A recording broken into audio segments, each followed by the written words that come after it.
वाणी ये बहुत साधना का प्रधान अंग है। वाक इंद्री, अधिक अपराध इसी इंद्री से बनते हैं, वाक इंद्री से। हम अपनी वाणी को यदि संयम में नहीं रखें तो निरंतर नाम जप नहीं कर पाएंगे। हम अपनी वाणी से यदि प्रपंच वार्ता करेंगे तो नाम में रुचि नहीं होगी, प्रभु की लीला में प्रीति नहीं होगी, प्रभु पराये से लगेंगे, होंगे कोई प्रियालाल, ऐसा अनुभव होगा आपको। यदि हम वाणी से किसी की निंदा करेंगे तो सारे सुकृत भस्म हो जाएंगे। पुण्यों को नाश करने का ये सबसे बड़ा कार्य करती है वाक इंद्री। व्यर्थ में किसी की निंदा करके अपने पुण्यों का नाश करा देती है। वाणी का बहुत बड़ा योगदान है भगवत प्राप्ति में, इसीलिए प्रायः परमहंस महापुरुष मूक हो जाते हैं, वाणी होते हुए भी से मौन में स्थित कर देते हैं। अपने को भी चाहिए, श्री ध्रुवदास जी कह रहे, ताते मौन गहनो उचित है, मौन के द्वारा वाणी का संयमन करें। बहुत जल्दी सुकृत नष्ट होते हैं। सुकृत कमाना बहुत कठिन है, गंवाने में 1 मिनट लगता है। एक बार महाराज ययाति, जो भगवान श्री कृष्ण के पूर्वज कहलाने का सौभाग्य प्राप्त किए, अपने पुण्य बल से स्वर्ग के विविध लोकों में स्वर्ग सुख भोग रहे थे। बहुत काल व्यतीत हुआ। महाभारत की कथा है, भगवान व्यासदेव जी ने रचना की है। भगवान व्यासदेव जी जो खुली आंख से देख रहे हैं वही लिखा है। एक भी शब्द, एक भी बात कल्पना करके नहीं लिखा। जो सब देख रहे हैं, त्रिकालदर्शी भगवद अवतार श्री कृष्ण द्वैपायन भगवान व्यासदेव जी। महाराज ययाति बहुत काल तक विविध पुण्य लोकों का सुख भोगते हुए विराजमान है। देवराज की सभा में ये बैठक बैठे कि इनके तो इतने अपार पुण्य हैं कि छीण ही नहीं हो रहे। देवराज इंद्र ने कहा सभा में उनको आमंत्रित किया जाए। देव सभा में महाराज ययाति को बुलाया गया और उनकी बड़ाई शुरू की। देवराज इंद्र ने चतुरता देखना और बचना अपने भजन को बचाने के लिए ये सूत्र अपने हृदय में बैठा लिए। जब कोई तुम्हारी बड़ाई करे तो समझ लो छल करके ये हमें भ्रष्ट करना चाहता है। जब कोई तुम्हारी निंदा करे तो समझ लेना कि भगवान इसके द्वारा कृपा करके हमें निर्मल करना चाहते हैं, हमारे सतमार्ग को पुष्ट करना चाहते हैं। पर यह बात सबकी समझ में नहीं आती। सबको प्रशंसा अच्छी लगती है और निंदा बुरी लगती है।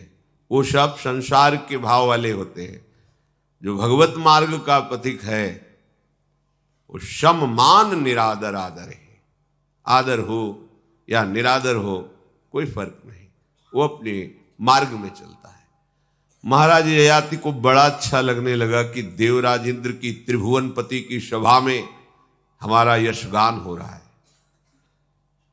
स्वयं देवराज गान कर रहे, महाराज आपके तो सुकृत, आपने ऐसा ऐसा। तो आपने क्या ऐसा किया कि आज तक आप स्वर्ग में टिके हुए, आपके पुण्य क्षीण नहीं हुए? आप ध्यान दीजिए, प्रशंसा जब सुनी जाती है तो उसमें बड़ा भारी दोष उत्पन्न होता है। अगर हमें प्रशंसा अच्छी लगने लगी तो वो हमारे सुकृत नष्ट करती है और हमारे अंदर अहम बढ़ा देती है। ये बहुत घातक रोग है भगवत प्राप्ति के मार्ग के उपासक के हृदय में।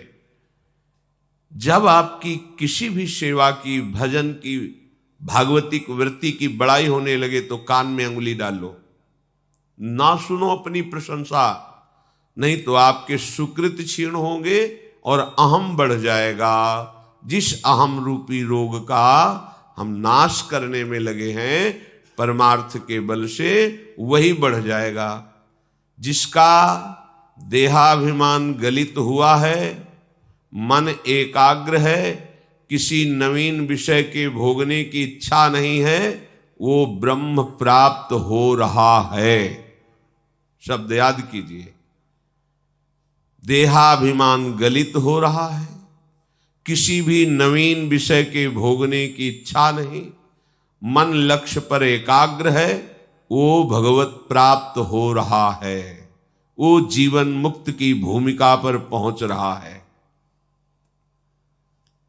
ये हम बहुत प्रारंभ में ही है सृष्टि के, एक छोटी मोटी वृत्ति नहीं आम की, इसी ने पूरी सृष्टि चक्र को घुमा रखा है। ये आति महाराज ने कहा, ना कोई ऐसा ऋषि हुआ है, ना कोई ऐसा होगा, ना कोई ऐसा है जैसा मैंने तप किया, ऐसा कोई भी दानी नहीं जो मेरे समान। शुरू हो गए अहम का बोलना। बस देवराज इंद्र मुस्कुराए, काम बन गया। उनका एक सावधान, तुमने संपूर्ण विश्व के ऋषियों का अपमान कर दिया, संपूर्ण तपस्वियों का अपमान कर दिया, संपूर्ण सुकृतशालियों का अपमान कर दिया। तुम हमारे स्वर्ग के रहने लायक नहीं, अभी भ्रष्ट हो जाओ। सारे सुकृत नष्ट हो गए, खोपड़ी के बल उल्टा वहां से गिरना प्रारंभ किया। अब तो त्राहिमाम बोल पड़े। महाराज ययाति ने कहा, आप सब भगवत स्वरूप हैं, मेरे से गलती हो गई, मैं गिर तो रहा हूं, पर आप एक कृपा कर दो, संतों के बीच में गिरूं। गिर तो गया, मेरे से गलती हो गई, पर मैं संतों के बीच में गिरूं, ऐसी कृपा कर दो। तथास्तु, ऐसा ही हो।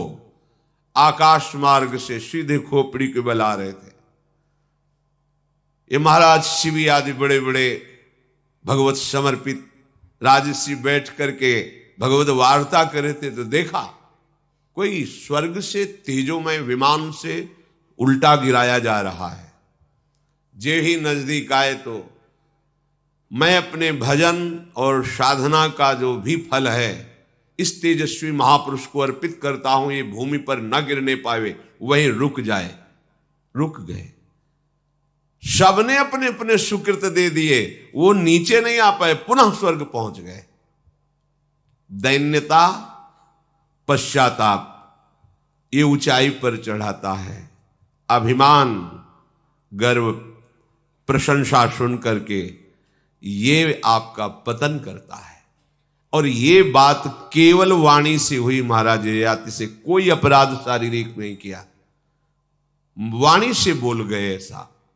आप उपासक हो, वाणी को संभालिए।